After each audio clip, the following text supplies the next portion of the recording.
프랑스의 유명한 작가 알퐁스 도데가 쓴 글 가운데 마지막 수업이라는 것이 있어요.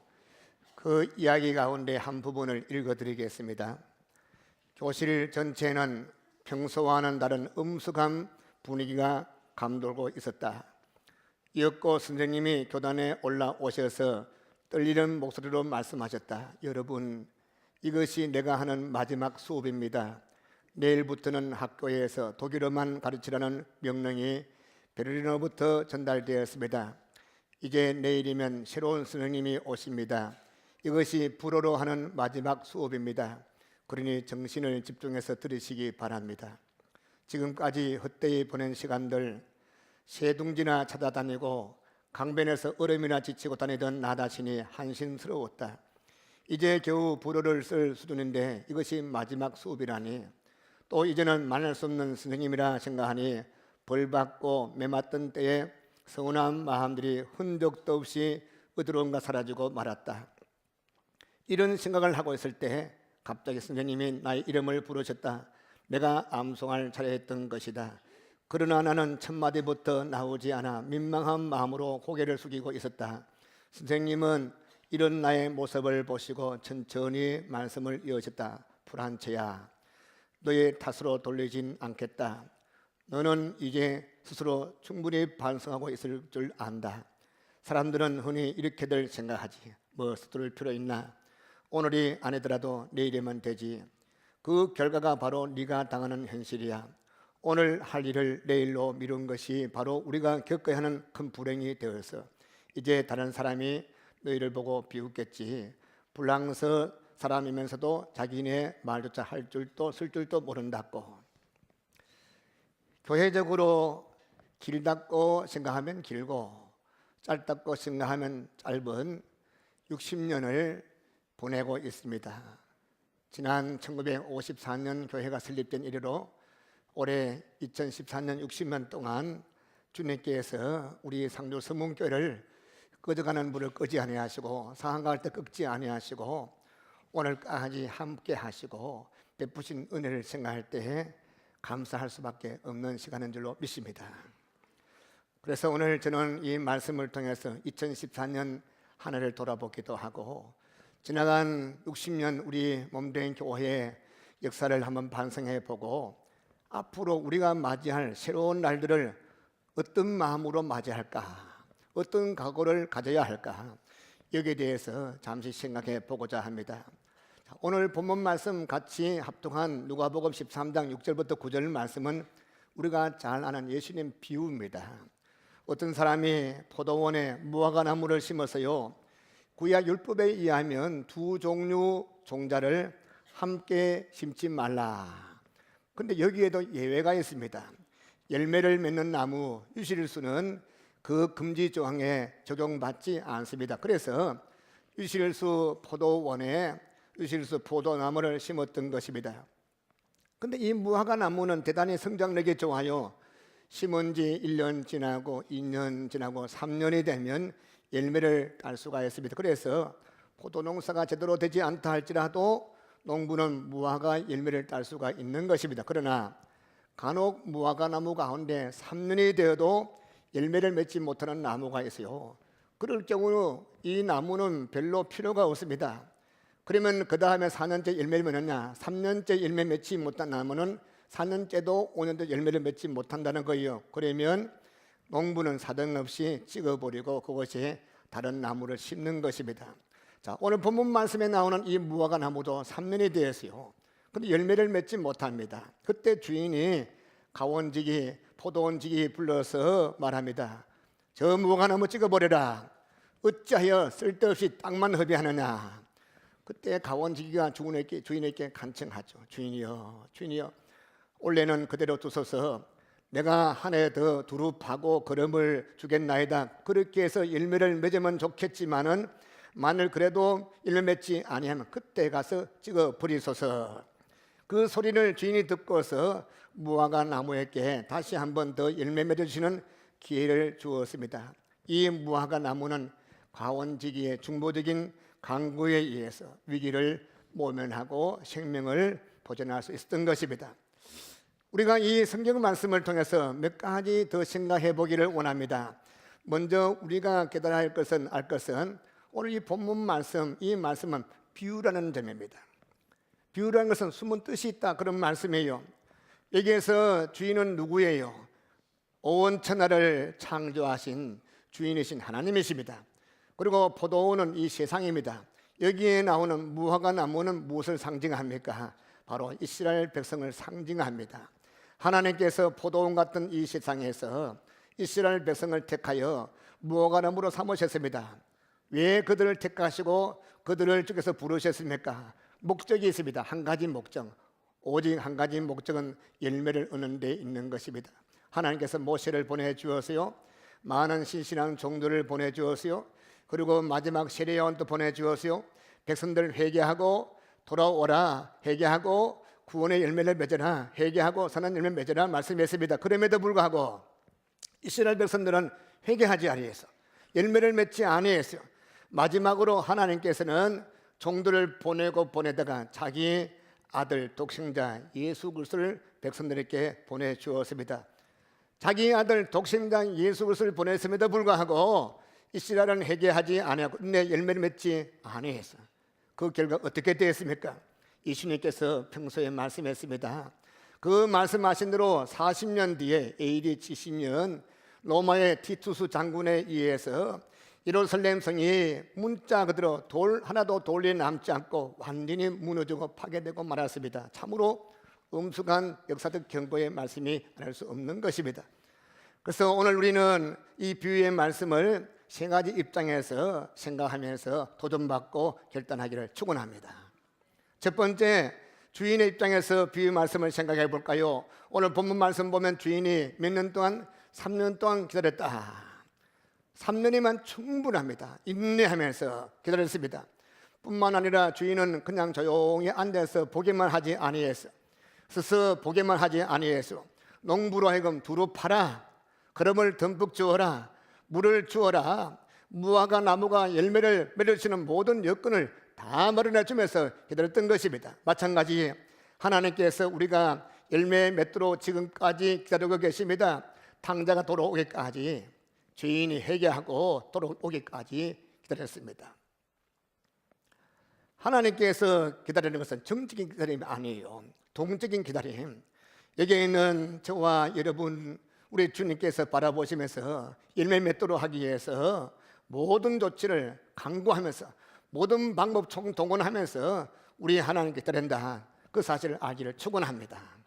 때로는 우리에게 주기도 하시지만 어떤 일은 주신 것을 거두가기도 합니다. 건강을 줄 때도 있지만은 병을 줄 때도 있습니다. 높일 때도 있지만 낮출 때가 있어. 문을 열 때도 있지만 문을 닫을 때가 있습니다. 모든 것을 통해서 열매를 맺게 하려는 하나님의 놀라운 뜻이 있다는 사실을 알아야 되겠습니다.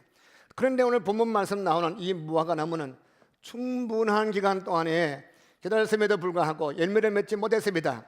그래서 주인의 진노를 초래했습니다. 찍어버리라. 어찌해서 땅만 허비하느냐. 입이 10개라도 할 말이 없어요. 100번 마땅한 이야기입니다. 그런데 이처럼 위기에 놓였을 때에 바로 그때에 가원지기가 간구했어요. 주인이여, 주인이여, 금년에 한 해만 그대로 두십시오. 내가 두릅하고 거름을 주겠나이다. 주인이 가원지기의 말을 듣고 다시 한번 이 무화과 나무 바로 그 자리에서 찍어버리지 않고 열매를 맺을 기회를 주었습니다. 마찬가지 하나님께서 우리가 열매 맺지 못한다고 바로 그 자리에서 찍어버리고 뽑아버리지 않습니다. 한 번 더 기회를 주어 한 번 더 열매를 맺으시는 기회를 주는 사실을 아시기를 축원합니다. 구약 선지자 요나를 보십시오. 하나님이 요나에게 찾아왔습니다. 요나야, 너는 저 큰 성을 니네로 가라. 그곳에 가서 외치라. 그럼에도 불구하고 요나는 저 반대편 다시스로 가는 배를 타고 도망을 했어. 그러나 하나님은 요나를 버리지 아니했어. 큰 풍랑을 일으켜서 요나에게 깨닫게 했습니다. 깨닫고 말씀 순종해서 하나님의 지시한 곳으로 가게 했습니다. 결국 요나는 한 번 더 기회를 얻고 하나님 말씀 따라 순종해서 많은 열매를 맺게 된 것입니다. 베드로 경우도 마찬가지. 예수님을 모른다 모른다 3번 부인했습니다. 큰 잘못 범했습니다. 그러나 예수님 베드로를 포기하지 아니했어요. 하나님 예수님께서 베드로에게 말씀했습니다. 네가 닭 울기 전에 3번 날 부인하리라. 이 말씀이 깨닫게 되고 그 말씀이 떠올라서 3번 예수님 부인하고 나니 꺾여하고 닭이 울 때에 그때 가슴을 치며 밖에 나가서 통회하며 회개했습니다. 부활하신 예수님께서 예수님 모른다 모른다 10번째는 저주하면서까지 예수님을 모른다고 부인하고 지갈길로 멀리 갔던 이 데베라 바닷가에 예수님을 찾아갔어요. 낙심한 베드로를 찾아갔습니다. 그에게 회복시켜 주었습니다. 기회를 주었습니다. 사도식을 회복시켜 주었습니다. 그 뒤에 베드로가 오순절 마가 요한 다락방에 겸손하게 무릎 꿇었어요. 그럴 때 하나님께서 은혜를 부어 주어서 불의 해같이 갈라지고 그 급한 바람 같은 은혜가 임하니 그로 하여금 일할 수 있게 해주시니 열매를 맺었습니다. 하루에 3,000명, 5,000명 회개하는 열매, 나중에는 십자가에 거꾸로 매달려 순교하는 순교의 아름다운 열매도 맺히게 된 것입니다. 바울도 마찬가지. 바울은 본래 예수 믿는 사람을 핍박했던 사람 아니에요?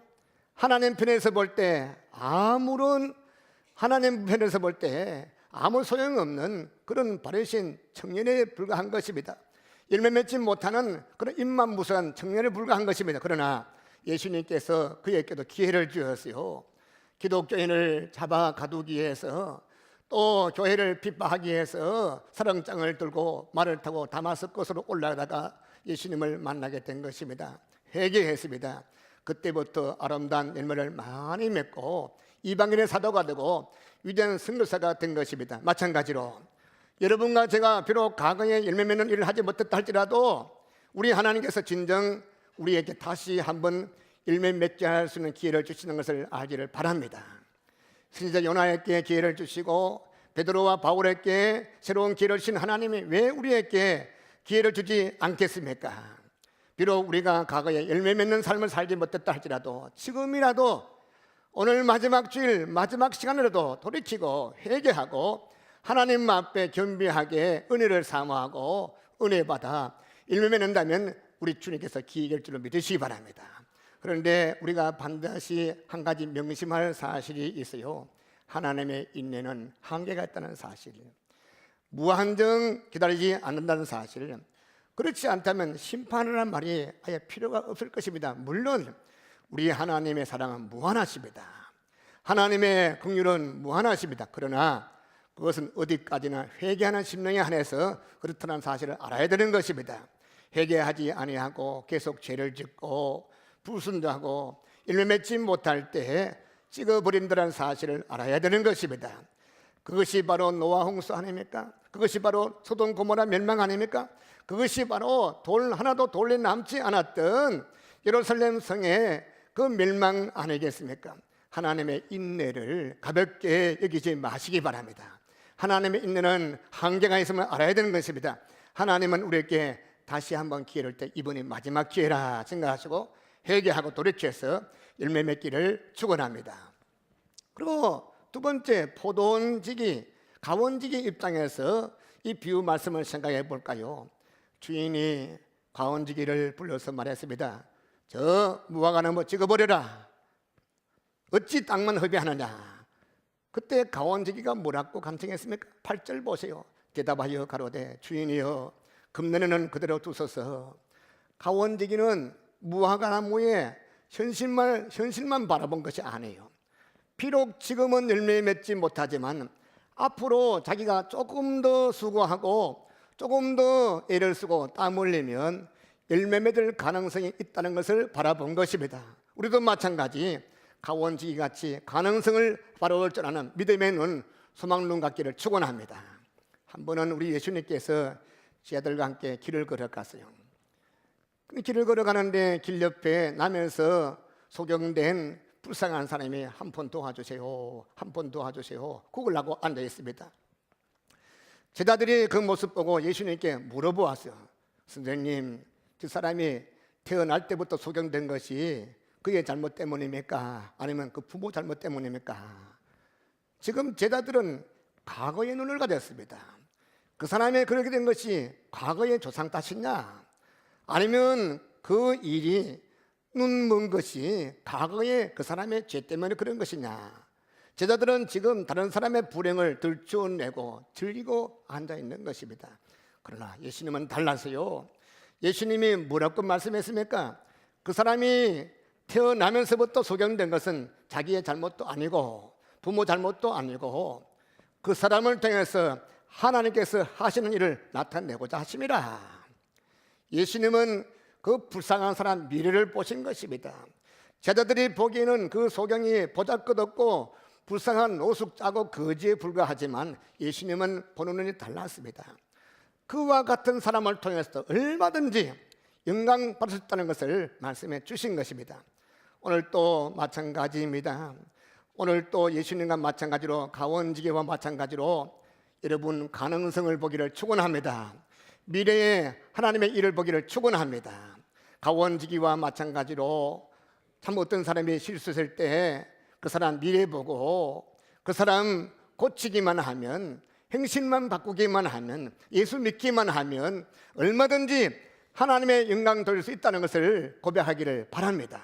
그런데 우리는 어쩔 수 없어. 그 사람은 천분만분 가도 구제불능이야. 그렇게 정죄할 때 얼마나 많습니까? 계속 가원지기가 말하죠. 내가 두루 파고 걸음을 주리니, 자기가 두루 파고 걸음을 주겠다. 여기 가원지기 잘못은 하나도 없어요. 주인이 가원지기를 나무로 한 것은 아니었습니다. 전적으로 잘못은 무화과 나무에 있는 것입니다. 그럼에도 불구하고 가원지기는 무화과 나무가 열매 맺지 못하는 것이 자기 책임인 양 자기가 책임을 대신 지겠다 말씀했습니다. 여기에 가원지기의 아름다운 모습을 볼 수가 있습니다. 성도 여러분, 우리도 가원지기 같은 심정 갖기를 축원합니다. 내가 두루 파고 내가 걸음을 주겠습니다. 내가 수고하겠습니다. 내가 변화되겠습니다. 내가 죽겠습니다. 내가 희생하겠습니다. 내가 앞장서서 일하겠습니다. 이와 같은 마음을 가지고 우리 통해서 하나님께서 축복해서 많은 조언을 맺기를 축원합니다. 그 다음에 마지막 세 번째, 무화과 나무 입장에서 이 비유 말씀을 생각해 볼까요? 무화과, 없을 무자, 꽃하자. 문자가 들어 꽃을 피우지 못하는 나무가 무화과 나무요. 꽃을 피우지 못한다. 볼품이 없는 나무. 그래서 관상수로 쓰지 아니합니다. 꾸불렁꾸불렁 해가지고 목재감으로도 쓰지 못합니다. 집을 지을 수도 없어요. 이 사람들이, 많은 사람들이 무화과 나무를 심는 유일한 목적은 열매로 얻고자 하는 것이죠. 그럼에도 불구하고 관상수도 쓸 수 없고 제목감 쓸 수 없는 이 무화과 나무가 지금 열매를 맺지 못해요. 그런데 이 무화과 나무가 많은 혜택을 받았습니다. 포도원이라는 좋은 농토에 심어졌습니다. 무화과 나무는 짜투리 땅에, 모쓰는 땅에, 길가에 심는 나무인데 이 무화과 나무는 좋은 밭, 포도밭에 심어졌어요. 농부가 두루 파고 거름을 주고 물을 주었어요. 열매 맺을 수 있는 조건이 다 구비되어 있습니다. 그럼에도 불구하고 열매를 맺지 못했습니다. 그러니 주인이 진노할 수밖에 없는 것입니다. 저 무화과 나무 찍어버려라. 어찌 쓸데없이 땅만 허비하느냐. 입이 10개라도 무화과 나무가 할 말 없을 것입니다. 100번 지당한 말씀이죠. 마찬가지 하나님께서 못난 저를, 여러분을 무화과 나무같이 선택하시 믿으시기 바랍니다. 1000명에 하나, 10,000명에 하나 택해주실 때 여러분을 택해주시고 하나님의 아들, 딸 삼으신 걸 감사하셔. 우리에게 좋은 가정을 주었어요. 건강을 주었어요. 좋은 교회를 주셨어요. 그 목적이 무엇입니까? 하나님께서 왜 불러내셨습니까? 왜 은혜 주었습니까? 열매를 많이 맺히라 하는 것입니다. 그러나 은혜를 많이 받았음에도 불구하고 계속해서 곁길로 갑니다. 내 갈 길로 갑니다. 하나님 말씀에 길을 막습니다. 순종하지 아니합니다. 그러면 주인 대신 하나님의 진노를 초래할 수밖에 없는 것입니다. 찍어버리라. 하나님의 경고를 받을 수밖에 없는 것입니다. 예수님은 말씀만 하시고 끝나지 않았어. 실제 행동을 통해서 분명하게 경고하신 사건들이 성경에 많이 있습니다. 한 번은 예수님께서 베다니 마을에서 나왔습니다. 예루살렘으로 올라가다가 그날따라 예수님 몹시도 배가 고팠어요. 길가에 보니까 무화과 나무가 한 그루 서 있습니다. 그래서 예수님께서 뚜벅뚜벅 무화과 나무 앞에 섰습니다. 입 속에 혹시나 열매가 있는 줄로 아무리 이렇게 보고 저렇게 봐도 열매가 없어요. 입만 무성해서요. 그것이 사람들이 이 나무 심을 때는 열매 맺으라고 심었는데 입만 무성하고 열매가 없어요. 따라서 열매 맺지 못한 그 무화과 나무는 존재 가치가 없었어요. 예수님께서 그 나무를 저주했습니다. 이제부터 영원토록 사람이 너희께서 열매를 따먹지 못하리라. 그리고 예루살렘 성에 올라가서 복음도 전하고 일하시고 오후에 내려오는 길에 그 무화과 나무를 봤을 때 놀라운 일이 벌어졌습니다. 뿌리부터 줄기까지 그 나무가 완전히 말라 있었습니다. 참으로 무서운 경고의 말씀. 하나님의 인내는 한계가 있다는 사실을 알아야 됩니다. 하나님께서 다시 한번 기회를 주실 때 우리가 회개하고 지금이 마지막 기회라 생각하고 열매 맺는데 힘쓰기를 축원합니다. 그래요. 원래 따라서 참 장례식을 많이 치는 것 같아요. 2주간 만에 6번 치르고 이곳에 가고 저곳에 가면서 깨닫게 된 것이 젊은 교인도 가는구나. 이렇게 건강한 자랑하는 삶 가는구나. 주님께서 오늘 오라면 가야 되겠구나. 성도 여러분, 오늘 마지막 주일 주께서 주시는 이 말씀 새겨 듣기를 축원합니다. 2015년 한 번 더 기회를 주실 때 이것이 마지막 기회라 생각하시고 하나님의 경고의 말씀을 겸허히 수용하기를 축원합니다. 말씀을 맺겠습니다. 요한복음 5장 말씀 보면 유대인의 명절 맞아서 예수님께서 예루살렘 성에 올라오셨습니다. 예루살렘 이 양문 곁에 베데스다라는 작은 연못이 있습니다. 베데스다, 은혜의 집, 자비의 집이란 뜻이에요. 그런데 은혜의 집, 자비의 집이란 뜻인 이 이름과는 어울리지 않게 그 안에는 은혜를 경험하지 못하고 하나님의 자비를 체험하지 못하고 절망 가운데 어두운 가운데 있는 자가 수두룩해서 소경이 있었어요. 절름발이가 많이 있었어요. 혈기 많은 사람도 있습니다. 38년 동안에 누워서 지내는 중병 환자도 있었습니다. 밖에서는 딩가딩가 명절을 맞이해서 기쁨에 들떠 있습니다. 밖에서는 축제 분위기입니다. 그러나 이 사람들은 기쁨을 알지 못하고 슬픔 가운데 절망 가운데 있었습니다. 우리의 모습이 이런 모습이 아닙니까? 하나님의 은혜의 집에 앉아 있으면서도 30년, 40년, 10년, 20년 교회 들락날락 하면서도 하나님의 은혜를 체험하지 못하고 하나님의 자비가 뭔지 알지 못한 자 얼마나 많습니까? 38년 환자된 우리가 신앙생활을 한다고 하면서 영적으로 병들고 남을 이끌어내지 못하고 열매가 없고 전도 열매도 없고 성령의 악까지 열매도 없고 안전뱅이처럼 그저 끌려다니고 절망 가운데 소망하는 것이 우리 모습 아니겠습니까? 그런데 이 베데스다 연못가에 아주 기이한 사건이 일어났어요. 이곳이 절망의 연못에 어둠의 연못에 슬픔의 연못에 예수님이 이곳에 찾아왔다는 사실, 오늘 예배 가운데 주님 모습 믿으시기 바랍니다.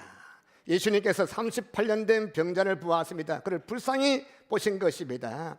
그에게 말씀했습니다. 네가 낫기를 원하느냐? 이 말씀을 들은 38년 된 병자의 유일한 대답이 무엇이라 되겠습니까? 예, 그렇습니다. 제가 낫기를 원합니다. 이 말 한마디만 충분할 것입니다. 그런데 이 38년 병자는 엉뚱한 대답했어요. 물에 들어갈라 해도 나를 못에 넣어줄 사람이 없어요. 내가 들어갈라 하는데 딴 사람 먼저 들어가 버렸어요. 그래서 1년, 10년, 20년, 38년까지 되어서요, 다른 사람이 자기를 도와주지 못해서 낫지 못한다는 것입니다. 딴 사람들 때문에 나음받지 못한다는 것입니다. 다른 사람 핑계댑니다. 다른 사람 탓하고 있는 것입니다. 우리의 모습이 그런 모습 아닙니까? 주님께서 오늘 이 시간에 말씀하십니다. 네가 은혜 받기를 원하느냐? 변화되기를 원하느냐? 우리의 대답이 무엇입니까? 주여, 그러합니다. 내가 이 시간 은혜 받기를 소망합니다. 은혜 받기를 원합니다. 일 맺기를 원합니다. 은혜 부어 주십시오. 사모하기를 축원합니다. 그런데 고마우신 예수님께서는 그러한 남을 탓하고 다른 사람 때문에 탓하는 그 사람을 나무라지 아니하시고 그 사람을 불쌍히 했어요. 일어나라. 네 자리를 들고 걸어가라. 나무라지 않고 그 사람 병을 고쳐주셨습니다. 참으로 감사한 예수님이 아닐 수가 없는 것입니다. 마찬가지 오늘까지 내가 잘못하고 내 허물이고 내 부족함에도 불구하고 누구 때문에, 교회 때문에, 다른 성도 때문에, 우리 가족 때문에 이런 핑계 저런 핑계 대면서 은혜 받지 못하고 참으로 열매 맺지 못한 우리지만은 우리 주님께서 우리에게 꾸중하지 아니하십니다. 일어나라, 이제는 일어나라. 상주 서문교회야, 일어나라, 빛을 발하라. 병든 자, 영적으로 잠든 자, 은혜 받지 못한 자, 열매 맺지 못한 우리 상주 서문교회 여러분에게 말씀하십니다. 일어나라. 일어나기를 축원합니다. 저는 2015년 우리 상주 서문교회 주여 무엇을 원하십니까? 이사야서 60장 1절부터 5절 말씀, 일어나라, 빛을 발하라. 아들들이 딸들이 너희 통해서 무리지어 구원받게 되리라. 할렐루야. 우리가 순종 일어날 때에, 아멘 순종할 때에 행하시는 하나님께서 우리 몸된 교회 때에서 영광 받으시고 여러분 돼서 일면만 맺기를 주님으로 축원합니다.